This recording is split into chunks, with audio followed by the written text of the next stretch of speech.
বস হ্যাঁ সালুকে, বস আয়েশা যে জিনিসগুলো রোজ ব্যবহার করত আমি সেই প্রত্যেকটা জিনিস থেকে ডিএনএ স্যাম্পল নিয়েছি, কিন্তু আশ্চর্যের ব্যাপার কোনো স্যাম্পলই আয়েশার ডিএনএ এর সঙ্গে ম্যাচ করছে না।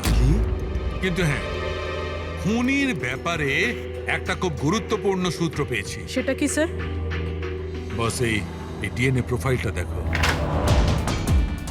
এই দুটো ডিএনএ প্রোফাইলই দুটো আলাদা আলাদা লোকের, কিন্তু অদ্ভুত ব্যাপার হচ্ছে যে দুটো প্রোফাইলই আমি একই লোকের শরীর থেকে পেয়েছি, প্রশান্ত শরীর থেকে। প্রশান্তর শরীর থেকে? হ্যাঁ বস। সেটা কিভাবে? প্রশান্তর মৃত্যু অগণিত ছুরির আঘাতের জন্য হয়েছে, আর ওর শরীরে যে খাবার চিহ্নটা আছে সেটা আসল নয়, তৈরি করা হয়েছে নকল। আর সবচেয়ে আশ্চর্যের ব্যাপার হচ্ছে যে প্রশান্তের লাশের থেকে আমি ওর রক্ত ছাড়া আরো কারো রক্ত পেয়েছি। এখন এই রক্তটা কোনো পুরুষের না নারীর সেটা আমি বলতে পারবো না, কারণ ওই রক্তটা প্রশান্ত রক্তের সঙ্গে মিশে গেছে। কিন্তু একটা কথা ঠিক বস, এই রক্তটা তখনই বেরিয়েছে যখন প্রশান্ত রক্ত বেরিয়েছে। অভিজিৎ, দয়া, নিশ্চয়ই এটা খুনিরই রক্ত। খুনি প্রশান্তর ওপর হামলা করে আর তখন নিজেকে বাঁচানোর জন্য প্রশান্ত ওর সঙ্গে মারামারি করে, আর খুনির রক্ত প্রশান্ত শরীরে লেগে যায়। তবে খুনিরও গুরুতর আঘাত লেগেছেন, সামান্য আঘাতে এত রক্ত বেরোবে না তার। তার মানে খুনির শরীরে এখনো আঘাতের চিহ্ন থাকা উচিত। আরো একটা কথা বস, কি? টেন্টের পাশে যে পাথরের উপর রক্তের ছাপ ছিল সেই রক্তটা প্রশান্তরই। তার মানে এই পুরো ব্যাপারটাই ওই তাঁবুর আশেপাশে ঘটেছে। কোথায় যাব? জঙ্গলে? আমি এসে গেছি, আমি বাড়ি যাব।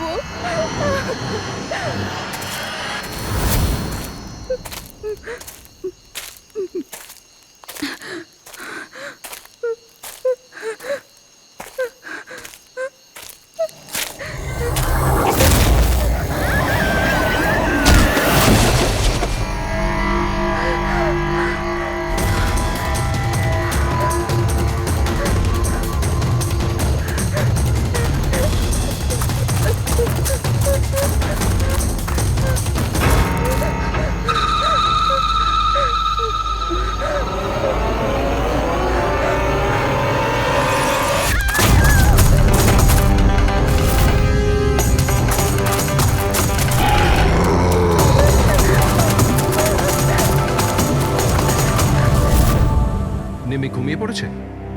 হ্যাঁ, শুয়ে পড়েছে। আরে হিরাল, তোমায় খুব ডিস্টার্ব লাগছে। কি বলবো, 24 ঘন্টা হয়ে গেল আয়েশা গেছে, না তোর ফোন লাগছে না ফোন করেছে। আমার না খুব টেনশন হচ্ছে, জানি না কোনো বিপদে না পড়ে যায় ও।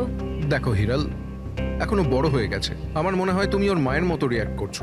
নিজের প্রবলেম নিজে সলভ করতে পারবে ও, ছোট বাচ্চা নয় ও। রোহান, এরকম কিভাবে বলতে পারো? ছোট বোনও আমার, আমি ওর জন্য টেনশন করবো না তো আর কে করবে? আর ওর আমাকে ছাড়া আর কে আছে এই দুনিয়াতে?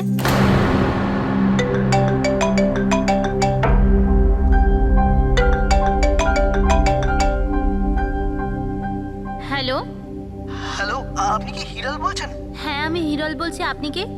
আমি মানিক। আমি আয়েশার সাথে কাজ করি। এখানে একটা বড় প্রবলেম হয়ে গেছে। প্রবলেম? আয়েশার সাথে কি হয়েছে? দেখুন, ও জঙ্গলে কোথাও হারিয়ে গেছে। ওকে খুঁজেও পাচ্ছি না আর ফোনেও পাচ্ছি না। আর আমাদের ভয় হচ্ছে যে ওর কিছু হয়ে যায়নি তো।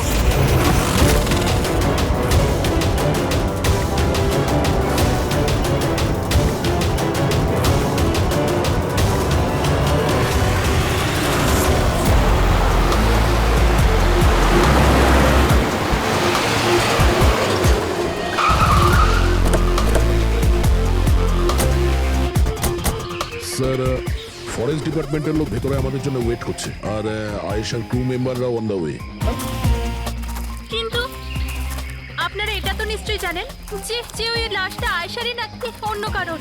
আমি একটা জিনিস বলতে পারি, ও না স্কাই ব্লু কালারের টি শার্ট পরেছিল আর ব্ল্যাক কালারের কার্গো পরেছিল আর হাই পনিও পরেছিল। ওর জামা হাফ ডেড বডির সাথে ম্যাচ করছে কিনা এটা তো বলুন।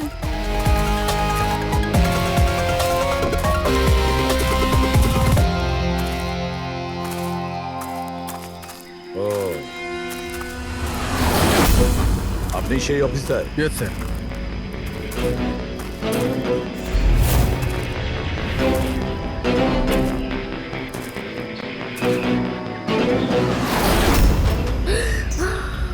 প্রশান্ত? আরে এই তো প্রশান্ত। এক মিনিট, আপনারা কে আর ওকে কি করে চিনলেন? স্যার আমি মানিক, আর আমরা সবাই আয়েশার সাথে কাজ করি। আরে প্রশান্ত আমাদের গাইড। আয়েশা এনাকে লোকেশন খোঁজার জন্য বলেছিল, আর যখন আয়েশা হারিয়ে গেল তখন এই ওকে খুঁজতে গেছিল।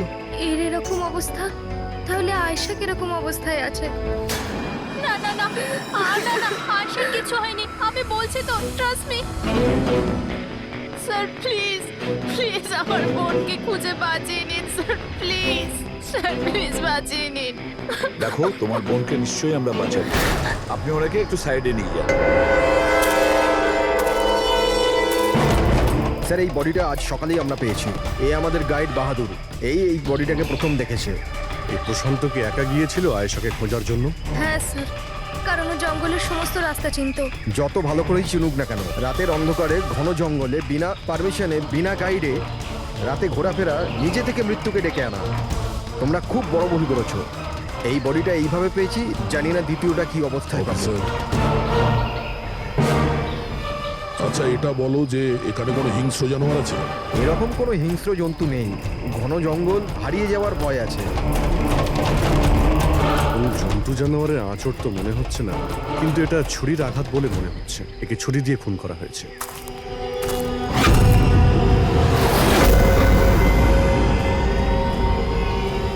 স্যার, হ্যাঁ পূরবী, স্যার এই ক্যামেরাটা পেয়েছি এখানে। এটা তো আয়েশার ক্যামেরা। হ্যাঁ স্যার, এটা আয়েশা 3 দিন আগে কিনেছিল। এটা চালিয়ে একবার দেখো তো। স্যার এটা অনই হচ্ছে না। কেন? এটার ব্যাটারি ডাউন স্যার, আর আমাদের কাছে ডিভাইসও নেই এটা চিপ ইনসার্ট করার জন্য। ও মাই গড। আপনারা এইসব শেষ করুন, এগুলো পরে করবেন, আগে আমার বোনকে খুঁজুন। আপনারা বুঝছেন না কেন, হারিয়ে গেছে। আমরা খুঁজবো। অনেক বড় জঙ্গল ম্যাডাম, কমসে কম 2 দিন লাগবে পুরো জঙ্গল খুঁজতে।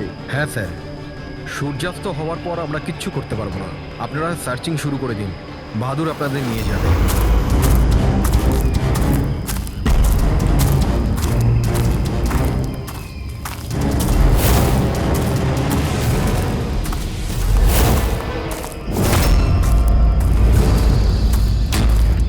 স্যার, স্যার আমরা জঙ্গলের অনেক ভেতরে চলে এসেছি স্যার। স্যার এখানে কেউ আসা যাওয়া করে না স্যার। স্যার এক কাজ করি, আমরা ফিরে যাই, না হলে অন্ধকার নেমে আসবে।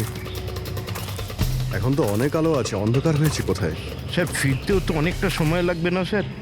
তো ওই হিসাবেই বললাম, এত দূর স্যার কেউ আসেই না। স্যার এখানে কিচ্ছু পাবেন না। আরে ভাই, যখন এত দূর চলে এসেছে একটু দেখে নি না ভাই? চলো চলো। আচ্ছা আচ্ছা।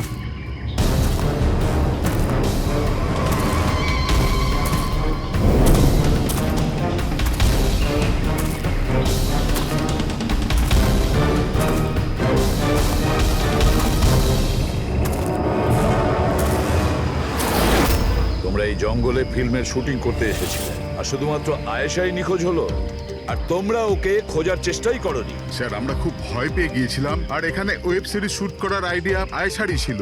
স্যার আমরা ওকে আনিনি, ও আমাদের এনেছিল লোকেশন দেখাতে। হ্যাঁ স্যার, এই প্রশান্ত গাইড আয়েশার পরিচিত ছিল, আর এই কাছেই থাকতো আর জঙ্গলটাকে ভালো করে চিনতো। আর আমরা তো রাত্রিরে থাকার পর সকালে বেরিয়ে পড়তাম, সবকিছু ঠিকঠাক চলছিল, লোকেশনও পেয়ে গেছিলাম। আর এরপর আমরা টেন্টের বাইরে আগুন জ্বালিয়ে খাবার বানাচ্ছিলাম। কটার সময়ের ঘটনা এটা? 5টা-6টা নাগাদ। আর তখনই হঠাৎ আয়েশা নিজের ক্যামেরা নিল আর জঙ্গলের দিকে যেতে লাগলো। জঙ্গলের দিকে যাচ্ছিল কেন? ও বলেছিল যে ও আশেপাশের একটুখানি ভিডিও করে হিরণকে পাঠিয়ে দেবে, আর এটাও বলেছিল আশেপাশেই থাকবে আর তাড়াতাড়ি ফিরে আসবে। তারপর অনেকক্ষণ পর্যন্ত যখন এলো না, তখন আমাদের মনে হলো যে কিছু গন্ডগোল আছে। এর আগে আমরা কিছু করতাম কি, সেখানে প্রশান্ত চলে এলো। ও জানতে পারলো তো ও নিজেই খুঁজতে চলে গেল। আর ও আমাদের ওখানেই থাকতে বলল। ও বলল যে জঙ্গলটা খুব বিপজ্জনক আর আমাদেরও প্রাণের ঝুঁকি থাকতে পারে। ব্যাস এটা বলেই ও জঙ্গলে ঢুকে গেল স্যার। তার মানে ওই প্রশান্ত আর ফিরে আসেনি, আর তোমরা পালিয়ে গেছো এখান থেকে নিজেদের বাঁচাতে। না স্যার, আমরা ওখানেই ছিলাম যখন চিৎকারটা শুনলাম। 15-20 মিনিট পর্যন্ত একটা মেয়ের। স্যার স্যার ওই চিৎকার শুনে আমরা খুব ভয় পেয়ে গেছিলাম, আর তারপর আমরা ওখান থেকে পালিয়ে গেলাম। স্যার, আমরা খুব বড় ভুল করে ফেলেছি। চিৎকারটা শুনে আমাদের এখান থেকে পালানো উচিত হয়নি। আয়েশাকে সাহায্য করা উচিত ছিল। সত্যিই তোমরা একটা বড় ভুল করেছো। আয়েশার চিৎকার শুনে যদি তোমরা জঙ্গলে ঢুকতে, আয়েশা এখন আমাদের সঙ্গে থাকতো, আর প্রশান্ত ও হয়তো বেঁচে যেত। তুমি তো বলছিলে যে এত ভেতরে জঙ্গলের কেউ আসতে পারে না, এটা কি? স্যার আমি জানি না, কিন্তু এটা আমাদের ডিপার্টমেন্টের কখনোই নয়। জঙ্গলের মধ্যে টেন্ট, দেখছি এর ভেতরে কে আছে।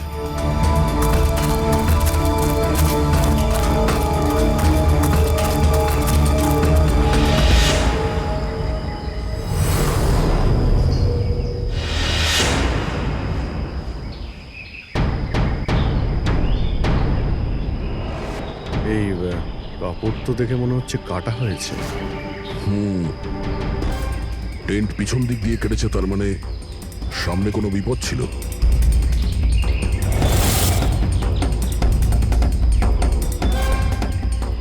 ছুরি, এটা দিয়েই কাটা হয়েছে। বাইরে গন্ডগোল হতেই পিছন থেকে কেটে পালিয়ে গিয়েছে।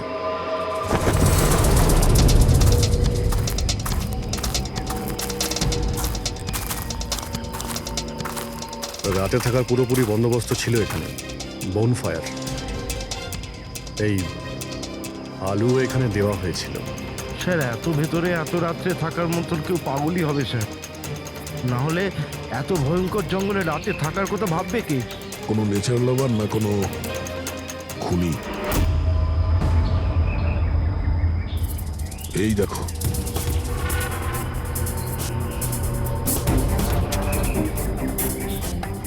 রক্ত।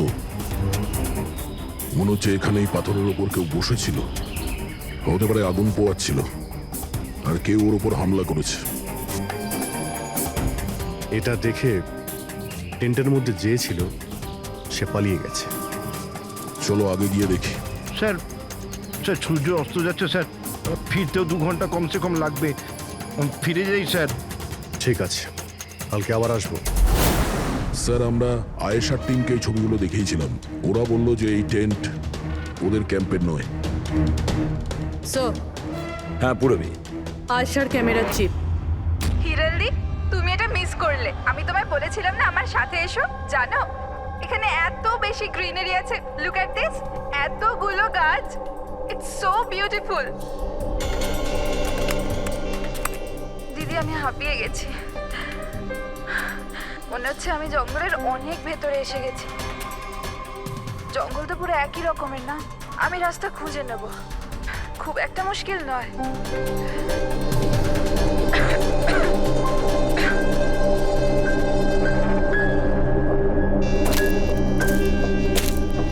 কেউ আছে নাকি ওখানে? কে ওখানে?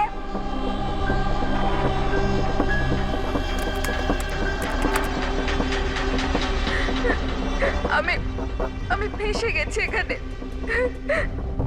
আমি কিছু বুঝতে পারছি না। এখান থেকে আমি কি করে বাইরে যাব? আই এম সরি দিদি, আমার এখানে আসা উচিত হয়নি। আমার মনে হচ্ছে না যে আমি এখান থেকে বেঁচে ফিরতে পারবো। আমায় ক্ষমা করে দিও।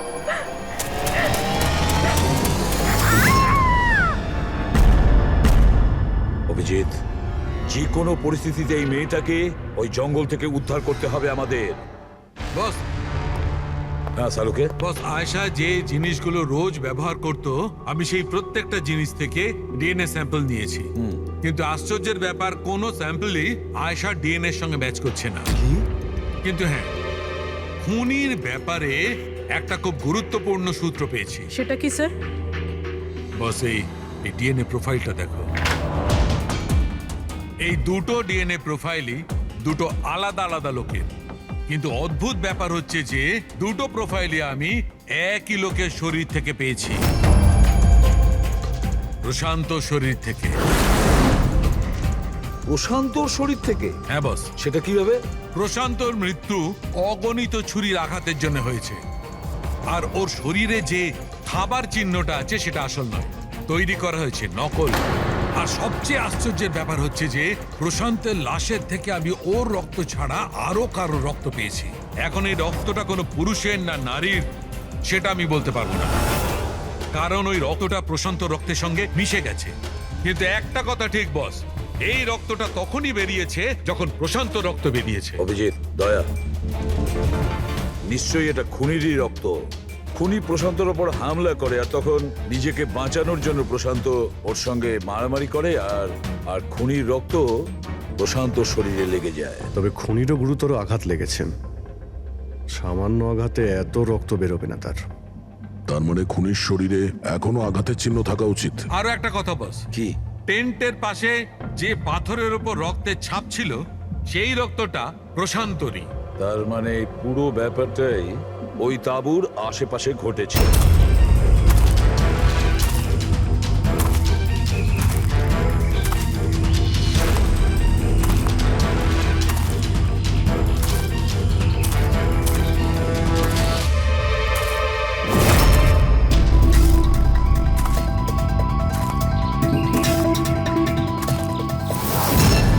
স্যার, হ্যাঁ পুরবী, স্যার এই জুতোটা পেয়েছি। তাহলে কি এই জুতোটা আয়েশার না? তো এগিয়ে গিয়ে দেখি।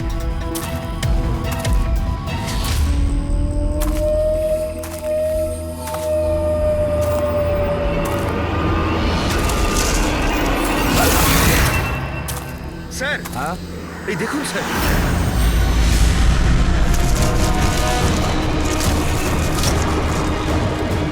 ছুরি দিয়ে আঘাত করেছে স্যারের পিঠে 5 বার। ওকে একটু উল্টে দাও। এ তো আয়েশা, ফেসটা তো পরিষ্কার দেখছি অভিজিৎ, না কোনো আঘাতের চিহ্ন, না কোনো কাটা দাগ।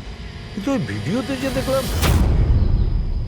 হ্যাঁ স্যার, ভিডিওতে এর মাথায় আঘাত লেগেছিল, রক্ত বেরোচ্ছিল। এখানে তো আঘাতের কোনো চিহ্নই নেই, একদম পরিষ্কার। তার মানে হলো ওই ভিডিওটা নকল। মানে আয়েশা অ্যাক্টিং আর মেকআপ দিয়ে দেখানোর চেষ্টা করেছিল যে ওকে কেউ মারতে চাইছে, খুন করতে চাইছে। কিন্তু এটা কেন করবে? স্যার, কেউ হয়তো মজা করবে, আর না হলে কোনো ভয়ঙ্কর পরিস্থিতি থেকে বাঁচার জন্য নাটক করছে। আর দুটো অবস্থাতেই এর মিথ্যেটা সত্যি হয়ে যায়। আর ও যা কিছু করেছিল, কেন করেছিল, সে তো বন্ধু আর আত্মীয়রাই বলতে পারবে। সবাইকে ডেকে নাও। প্যাড্রিক, আয়েশার সমস্ত ফোন রেকর্ড চেক করো।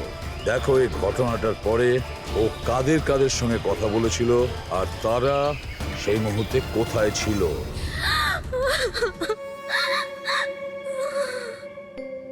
এরা আমাকে কেন ওকে দেখতে দিচ্ছে না?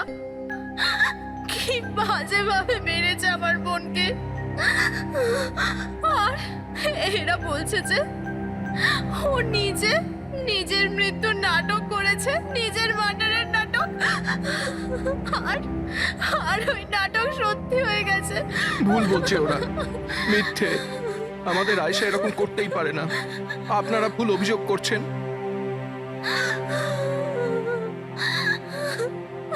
দেখুন, আপনার দুঃখ আমরা বুঝতে পারছি, কিন্তু এই অভিযোগ ভুল নয়, সত্যি। এটা আয়েশার ক্যামেরা থেকে যে থার্ড ক্লিপিংটা আমরা পেয়েছি, সেখানে আয়েশার মুখের উপরে অনেকগুলো ক্ষত চিহ্ন ছিল। কিন্তু যখন আমরা আয়েশার লাশটাকে পাই, তখন ওর মুখ আর গলা পরিষ্কার ছিল। কেন? কিভাবে? এই ভিডিওটাতে আয়েশা মজা করছিল না তো? ওর মজা করার স্বভাব ছিল না তো? একদম না। ওর জীবনে এত সমস্যা ছিল যে ও মজা করবার কথা ভাবতেই পারতো না। ও জঙ্গলে হারিয়ে গিয়েছিল, আর কোনো মানুষ এই সিচুয়েশনে মজা কি করে করবে? অন্য কারো কথা জানি না, কিন্তু আয়েশা এটা অবশ্যই করেছে। আর যদিও মজা করে না করে তো ইচ্ছে করেই করেছে। কি কেউ এটা কেন প্রমাণ করার চেষ্টা করবে যে তার সঙ্গে কিছু অন্যায় হয়েছে? আয়েশা এরকম কেন চাইবে? হ্যাঁ, ওর ওপর সত্যিকারের অ্যাটাক হয়েছিল, ও মারাও গেছে, ওটা আলাদা কথা। কিন্তু ও এই নাটকটা কেন করেছিল? কি সত্যি কি ও কোনো প্রবলেমে ছিল যার কারণে ওকে এই ড্রামাটা করতে হয়েছিল? হ্যাঁ, ও সমস্যায় ছিল, এমন সমস্যা যার থেকে ওকে মৃত্যুই বাঁচাতে পারতো। মানে তুমি কি বলতে চাইছো? স্যার, হ্যাঁ ফেডরিক, এটা আয়েশার কল রেকর্ডস। বিশেষ কিছু পেয়েছো? হ্যাঁ স্যার, একটা লোক আছে কেতন, সে আয়েশাকে অনেকগুলো মেসেজ আর কল করেছিল। এমনকি যেই রাতে আয়েশা খুন হয়েছিল সেই রাতেও ওর ফোন জঙ্গলের কাছেই ছিল, 2 কিলোমিটারের মধ্যে। এই কেতনকে? খুনের রাতে ও জঙ্গলের আশেপাশেই ছিল। কে? হ্যাঁ, স্যার, ও আয়েশার স্বামী। দুজনে আলাদাই থাকতো। যদি আয়েশা ওর মৃত্যুর নাটক করে থাকে তাহলে তার পেছনে কেতনের হাত থাকতে পারে। কেতন আয়েশার হাজবেন্ড, আর আপনাদের মধ্যে কেউ এই কথাটা আমাদের বলার প্রয়োজন মনে করলেন না? হ্যাঁ, কিন্তু কেতনের জন্য নিজের মৃত্যুর নাটক কেন করতে যাবে? আমার মনে হয়েছিল যে আমরা কেতনের থেকে মুক্তি পেয়ে গেছি, কিন্তু আমি কি করে জানবো ওই আমার বোনের প্রাণ নিয়ে নেবে? হিরেন, প্লিজ কেতনই আমার বোনকে মেরেছে। আমি বলছি তুমি নিজেকে কেতনই সামলাও প্লিজ। মেরেছে। কেঁদো না প্লিজ, কাম ডাউন। আপনারা প্লিজ নিজেদের মধ্যে কথাবার্তাটা থামান আর আমাদের বলুন কি ব্যাপার। আমি আপনাদেরকে বলছি, আসলে আজ থেকে 2 বছর আগে কেতন আর আয়েশার একটা ট্রিপে আলাপ হয়েছিল। আয়েশা কেতনকে বিয়ে করেছিল। তাড়াহুড়োতে সিদ্ধান্ত নেওয়ার শখ ছিল ওর, কিন্তু জানতো না ও এই সিদ্ধান্তটা কতটা ভুল নিয়েছিল। কেতন ওর যোগ্য ছিল না, একটা পাগল লোক ছিল, পজেসিভ ছিল, ওর জীবনটা অতিষ্ঠ করে রেখেছিল। এই জন্য 6 মাস আগে ওকে ও ছেড়ে দেয়। এছাড়া আর কি করতো? আমরা সবাই দেখেছিলাম ওকে কিরকম টর্চার করা হতো। মানিক, আজকে সব অডিশনে ক্যামেরাতে আছে, স্ক্রিনে প্লে কর, স্যারকে দেখাতে হবে। আর আয়েশা এক্ষুনি এসে যাবে। ঠিক আছে। আয়েশা, আয়েশা, কি হয়েছে? Are you okay? আয়েশা তুই ঠিক আছিস? কি করে হলো এসব? কে করলো এসব? আরে তোমরাও না কত প্রশ্ন করো, কিচ্ছু হয়নি আমার। আসলে কি হয়েছে, ওই তাড়াতাড়িতে সিঁড়ি দিয়ে নামছিলাম আর পা পিছলে গেছে। চুপ কর আয়েশা, কত কভার আপ করবি? আমি তো এটা বুঝতে পারছি না, তুই ছেড়ে দিচ্ছিস না কেন ওই মানুষটাকে? আমি ছেড়ে দিলেও ও আমায় ছাড়বে না। আরে আইন বলে কিছু আছে নাকি? পুলিশের হাতে তুলে দিও ওকে। কেউ ওর কিচ্ছু করতে পারবে না। ওকে যদি পুলিশে ধরেও নিয়ে যায়, ও সেখান থেকেও চলে আসবে আর আমাকে খুঁজে বার করবে, তারপর আমায় ছাড়বে না। কখন থেকে ফোন করছি তোকে আমি? হ্যাঁ, ধরছিলিস না কেন? এখানে বসে টাইম পাস করছিস? হ্যাঁ না কেতন, তোর এত সাহস কি করে হলো? কেতন, আমি ডাক্তারের কাছে গেছিলাম, তাই ফোন সাইলেন্ট ছিল, অন করতে ভুলে গেছি। ওকে, ডক্টর, হ্যাঁ আজকাল খুব বেশি যাচ্ছিস না ওর কাছে? কেতন, কি বলছো? এরকম কিচ্ছু নয়। আর তুমি বললে আমি ডাক্তারের কাছে আর কোনোদিন যাব না। আমাকে প্লিজ ছেড়ে দাও, আমাকে ক্ষমা করে দাও। তোকে তোর যোগ্যতা দেখাই, চ। কি করছে এসব? ছাড়ো ওকে। এই, নিজের কাজে মন দে, বুঝেছিস? এনাফ। এনাফ। মানুষ না, এই কেতন তো জানোয়ার। তোমরা কেতনের ব্যাপারে আমাকে আগে বলনি কেন? আপনারা যা বললেন সেটা শুনে তো মনে হচ্ছে কেতনই আমাদের প্রাইম সাসপেক্ট। মনে হচ্ছে কেতনের কারণেই সেটা করেছে। আর কেতন আয়েশার অভিনয়টাকে বাস্তবে পরিণত করেছে। যদি তোমরা কেতনের ব্যাপারে আমাকে একটু আগে জানাতে পারতে। গত 6 মাস ধরে আয়েশা আমাদের সাথেই ছিল, আর এর মধ্যে একবারও তো কেতনের সাথে দেখাও করেনি। আর শহর থেকে এত দূরে জঙ্গলে আসতে পারে সেটা তো আমরা ভাবিইনি। এই ধরনের পাগল আর সন্দেহবাতিক লোক যে কোনো কিছুই করতে পারে। হ্যাঁ, কেতনের অ্যাড্রেস আর টেলিফোন নাম্বারটা আমাদের দেবেন।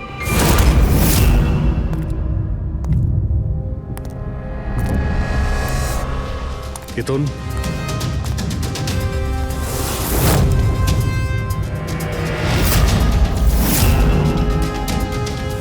স্যার, এই ফটোগুলো দেখে তো মনেই হচ্ছে না যে দুজনের মধ্যে কোনো ঝামেলা ছিল। আপনারা? কেতন আয়েশার স্বামী। Police, CID. আপনারা কি করতে এসেছেন এবার? আমার আয়েশা চলে গেছে, আমার জীবন বরবাদ হয়ে গেছে। আপনারা কি চান আমার থেকে? ইনফরমেশন তোমার আর আয়েশার ব্যাপারে শুনেছি তুমি নাকি খুব বিরক্ত করতে ওকে। স্যার আমি ওকে অনেক ভালোবাসতাম, নিজের থেকেও বেশি। সেই কারণে ওকে টর্চার করতে, মারতেও? হ্যাঁ, আমি কেন টর্চার করবো ওকে? তোমার কাছ থেকে বাঁচার জন্য কোর্টের কাছে সাহায্য চেয়েছিল, তাও তুমি ওকে বিরক্ত করা বন্ধ করোনি। স্যার মিথ্যে কথা এসব, এরকম কিছুই ছিল না। মিস্টার কেতন, রেকর্ড আছে আমাদের কাছে। তুমি বারবার ওকে ফোন করে আর মেসেজ করে হুমকি দিয়েছিলে। আর এটাও কাউকে বলেও নি, আমরা জেনে গেছি। আর তাছাড়াও গত 6 মাস ধরে তুমি হেরাল আর রোহানের ঘরের আশেপাশে ঘোরাফেরা করছিলে, আর যে রাতে আয়েশা খুন হয়েছে ওই রাতে তুমি ওই জঙ্গলেই ছিলে। এগুলো তোমার ফোনের লোকেশন থেকে পাওয়া গেছে। নিজের অপরাধ থেকে লুকানোর চেষ্টা করো না, কোনো লাভ হবে না। আর এই ডবল মার্ডারে খুনিরও প্রচুর আঘাত লেগেছে। এই কি করে লাগলো তোমার?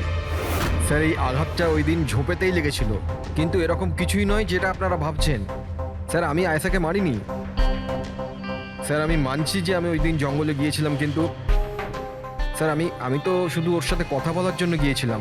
স্যার পুরো 6 মাস হয়ে গেছে, আমি ওকে দেখিনি পর্যন্ত।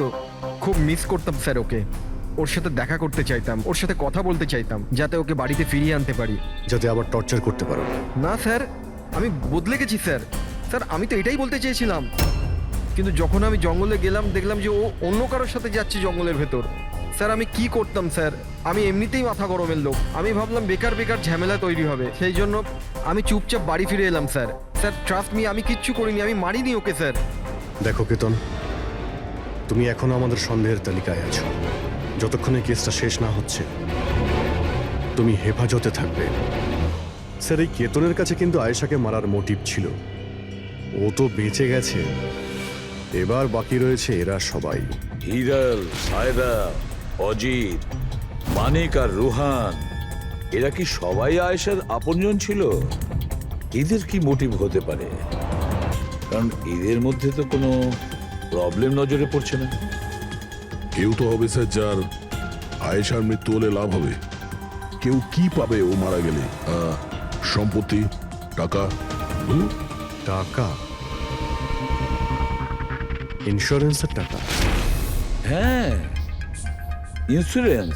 রবি, ফেডরিক, একটা কাজ করো, এই শহরে যতগুলো ইন্স্যুরেন্স কোম্পানি আছে সেখানে গিয়ে খোঁজ নাও আয়েশার নামে ওদের কাছে কোনো লাইফ ইন্স্যুরেন্স পলিসি আছে কিনা। কিন্তু একটা কথা, আয়েশার বন্ধু বা তাদের ফ্যামিলির কাউকে বলবে না কিছু। যদি ওদের মধ্যেই কেউ খুনি হয় সে সতর্ক হয়ে যাবে।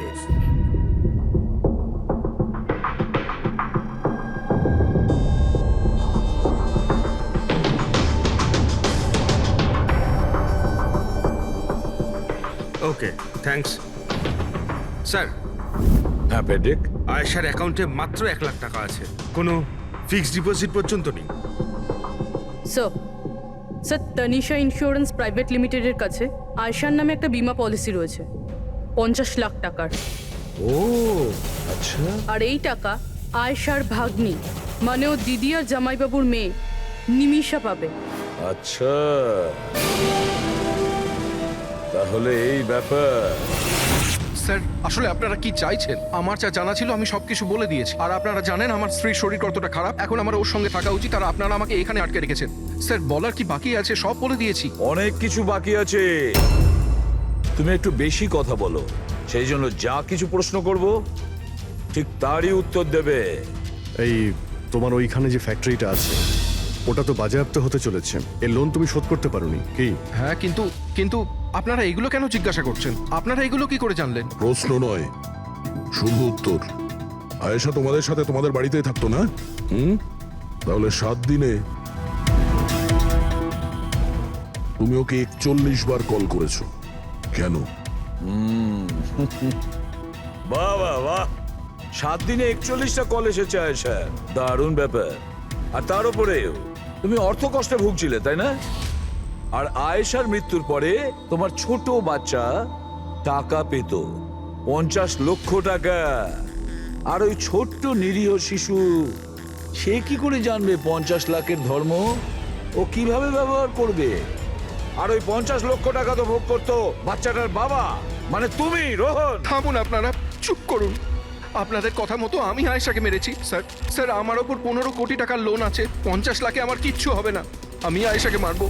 আর ওটা যা ওর শরীরের ওপর থেকে খুনির রক্ত পাওয়া গেছে, আপনারা দেখতে পারেন আমার গায়ে কোনো চোটই লাগেনি, কারণ আমি ওখানে ছিলামই না, আমি কাউকে খুন করিনি। সব ঠিক করা ছিল, প্রশান্ত সবকিছু সামলানোর কথা ছিল। এক মিনিট। কি সামলে নিত? হ্যাঁ, প্রশান্ত কি সামলে নিত? বলো, প্রশান্ত কি সামলে নিত? স্যার আমার ভুল হয়ে গেছে, আমার সবকিছু আপনাদের আগেই বলে দেওয়া উচিত ছিল। আমি ভয় পেয়ে গেছিলাম, খুব ভয় পেয়ে গেছিলাম। কোনটা বলার ছিল আগে? তাড়াতাড়ি বলো। আমি আয়েশার প্ল্যানে যুক্ত ছিলাম। আমরা শুধু ওকে মৃত দেখাতে চেয়েছিলাম, অ্যাকচুয়ালি ওর মরার কথা ছিল না। তার মানে আমাদের সন্দেহ ঠিক ছিল স্যার। সবকিছু ঠিক ছিল, ওই ভিডিওটা নকল ছিল, শুধু কেতনের থেকে বাঁচার জন্য ছিল। আর তুমিও এই প্ল্যানে জড়িত ছিলে। স্যার কেতন আয়েশার জীবন অতিষ্ঠ করে দিয়েছিল। ও বেচারি চুপ থাকতো, কাউকে কিছু বলতো না। স্যার একদিন লিমিট ক্রস করে গেল, সব সীমা ছাড়িয়ে গেল। ওর মনে হলো কেতন ওর জন্য কোনো বড় বিপদ হতে পারে। ও আমাকে বলেছিল স্যার। স্যার স্যার কেতন পাগল ছিল, পুলিশ বা ডিভোর্স ওর কেউ কিচ্ছু করতে পারতো না। আয়েশা ওটাকে পার্মানেন্ট মুক্তি পেতে চাইছিল, চিরদিনের জন্য। আমি হাঁপিয়ে গেছি জিজু। এখন তো ডিভোর্স আমাকে কেতনের থেকে বাঁচাতে পারবে না। যেটা আমায় ওই কেতনের হাত থেকে বাঁচাতে পারে সেটা শুধু আমার মৃত্যু।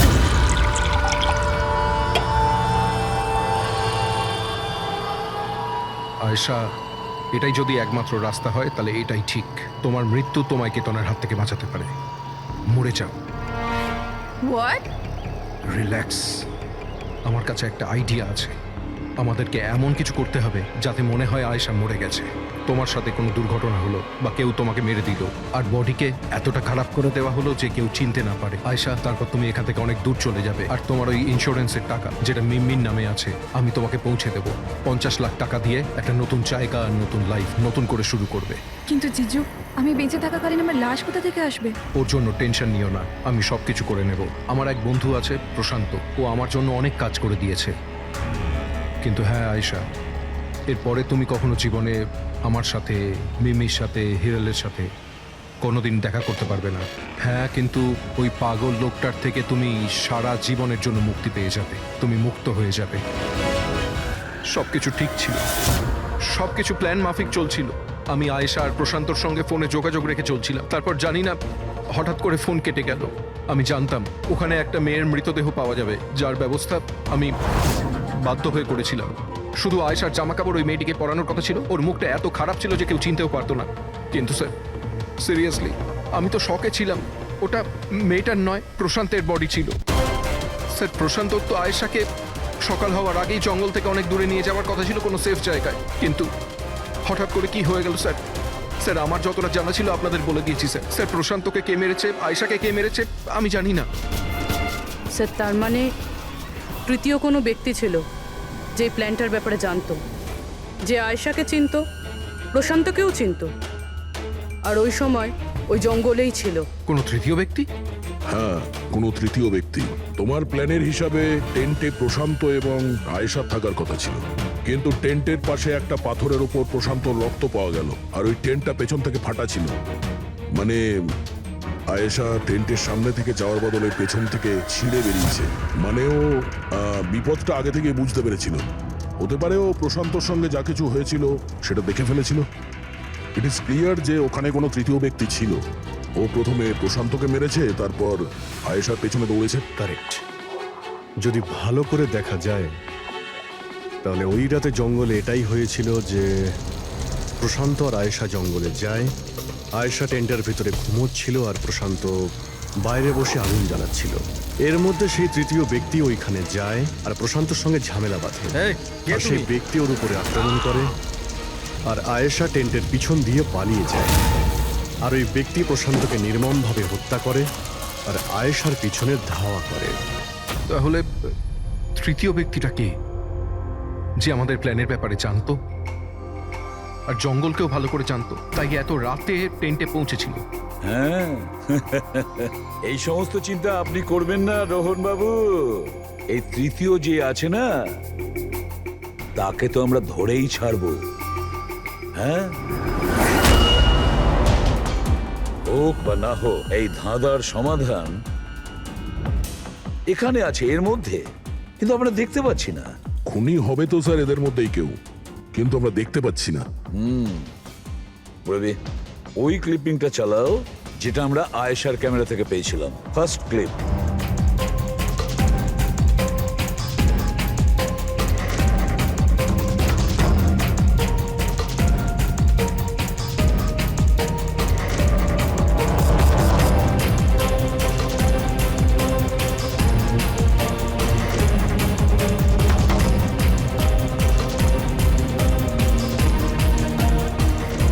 ইয়েস,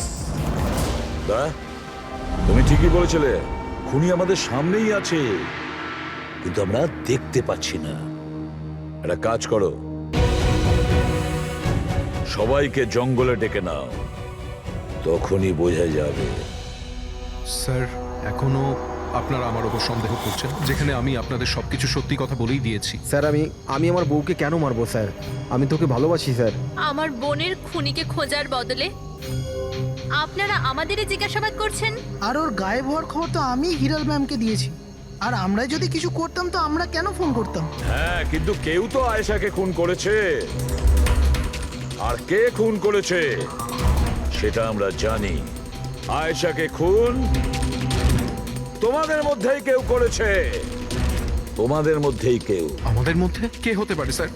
এখনই জানতে পারা যাবে। রোহন, তুমি একটা কথা বলো, আয়েশা রেকির জন্য তোমার বাড়ি থেকে দুর্ঘটনার একদিন আগেই গিয়েছিল না? হ্যাঁ স্যার, একদিন আগে গিয়েছিল।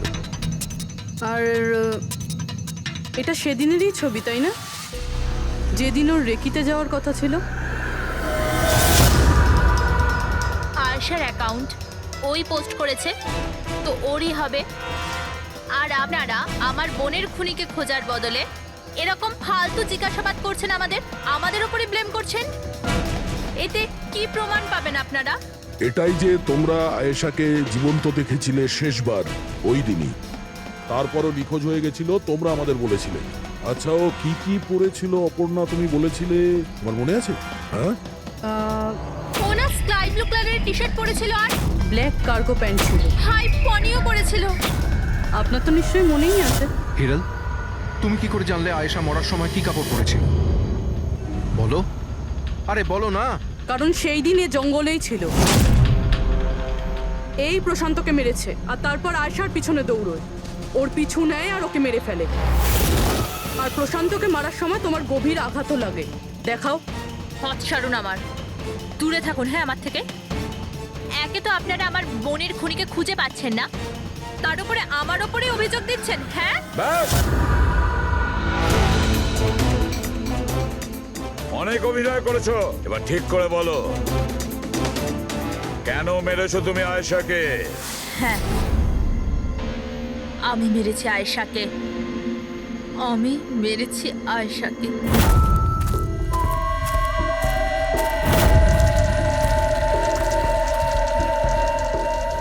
হিরাল ম্যাম, আপনি?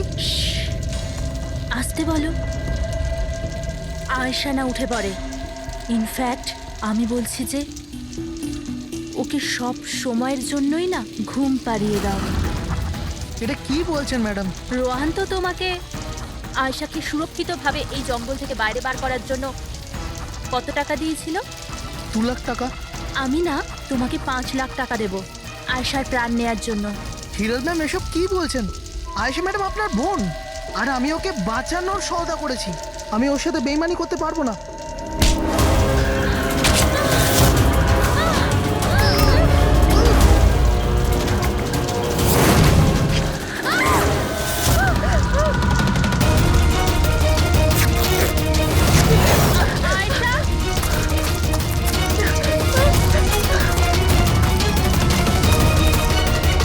আয়েশা,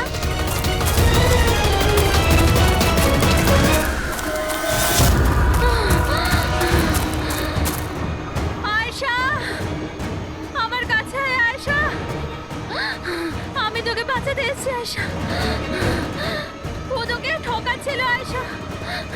তোর ইন্স্যুরেন্সের টাকার জন্য তোকে মারতে চেয়েছিল আয়েশা। আমার বোন।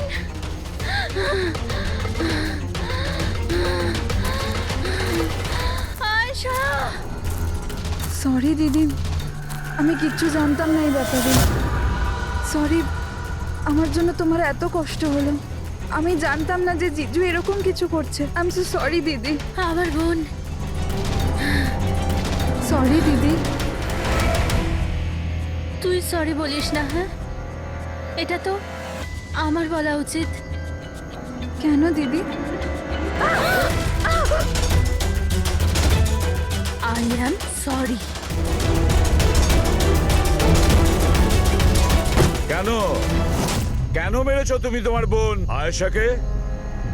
আপনারা জানেন না আয়েশাকে, ও সবসময় না সবার প্রিয় হয়ে এসছে। ভালোবাসার আয়েশা, সবাই ওকে ভালোবাসতো, আমাকে নয়। মা, বাবা, আমার সব বন্ধু, ইনফ্যাক্ট রোহান, আমার মেয়ে নিম্মিও আমার থেকে বেশি ওকে ভালোবাসতো। ও রোহানকেও আমার থেকে ছিনিয়ে নিতে চেয়েছিল।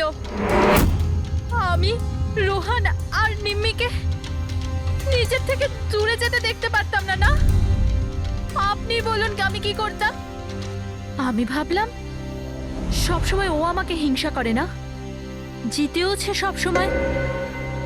না থাকবে আয়েশা আর না থাকবে ওর জিত, এর জন্য মেরে ফেলেছি আমি ওকে। হিরাল, তুমি এটা কি করে করতে পারো? আরে আয়েশা তোমার ছোট বোন ছিল, আমাকে বড় দাদার মতো দেখতো। আমি ওর সাথে এগুলো কখনো স্বপ্নতেও ভাবতে পারি না।